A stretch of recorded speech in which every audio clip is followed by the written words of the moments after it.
सभी को जय परशुराम। श्री श्रीमाली ब्राह्मण उत्तर प्रदेश में आपका स्वागत है। आज हम बात करेंगे 9 देवियों में माता कालरात्रि देवी जो 7वें नंबर की शक्ति हैं उनके बारे में।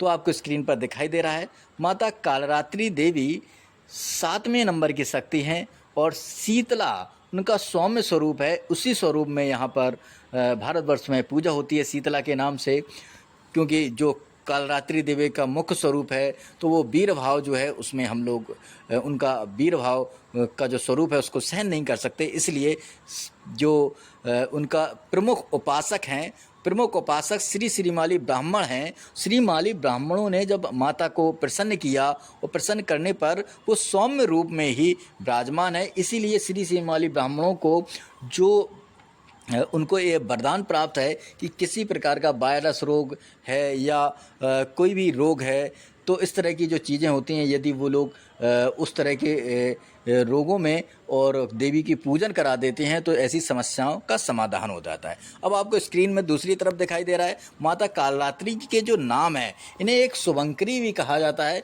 क्योंकि जब देवताओं को इन्होंने देवताओं की इच्छा की पूर्ति कर दी तो ये सब कार्य शुभ हो गए, शुभंकरी कहा जाता है। इन्हें महायोगेश्वरी भी कहा जाता है और महायोगिनी भी कहा जाता है। अब हम आगे आपको स्क्रीन पर दिखाई दे रहा है, तो माता कालरात्रि जो देवी हैं, कालरात्रि रात्रि के 9:30 बजे से लेके और 3:30 के पीरियड का जो समय होता है वो कालरात्रि कहलाती है। कालरात्रि जो देवी हैं उनके जो स्वरूप हैं तो हम देखेंगे तो उनके अन्य 9 स्वरूप भी हमारे समाज में दिखाई देते हैं।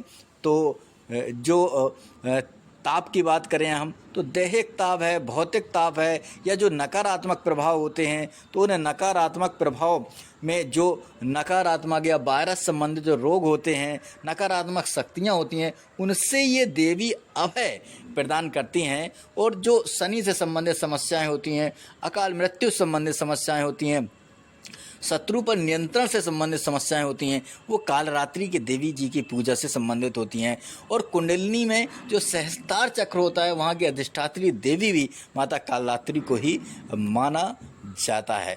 अब हम आगे बात करेंगे कि इन्हें रक्तवर्णीय गुड़हल का फूल, गुलाब का फूल या गुड़, लाल चंदन, इस तरह की चीज़ें पसंद हैं। और जो कालरात्रि देवी हैं तो उनके स्वरूप आपको दिखाई दे रहे हैं।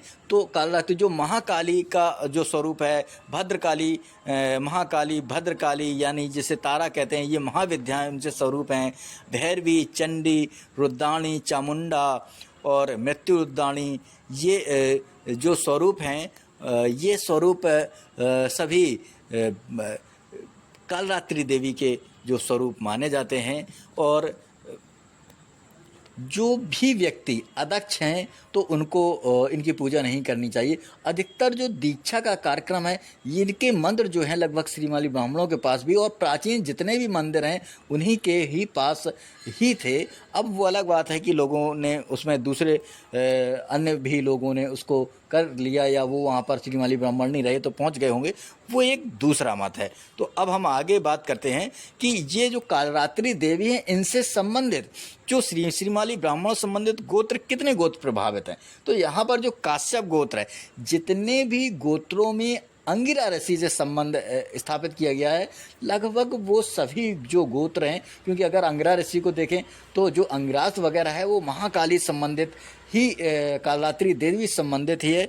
तो वहाँ पर काश्यप गोत्र है, गौतम गोत्र है, सांडिल्य गोत्र है, और जो मौदगल गोत्र है, खरानना, जो मौदगल गोत्र जिसके देवी खरानना है, तो जो रावण था वो मौदगल गोत्र से ही संबंधित महापंडित रावण था। और लोनवान गोत्र है, ये सभी जो श्रीमाली ब्राह्मणों के गोत्र हैं वो गोत्र कालरात्रि देवी संबंधित हैं। आज के लिए बस इतना ही।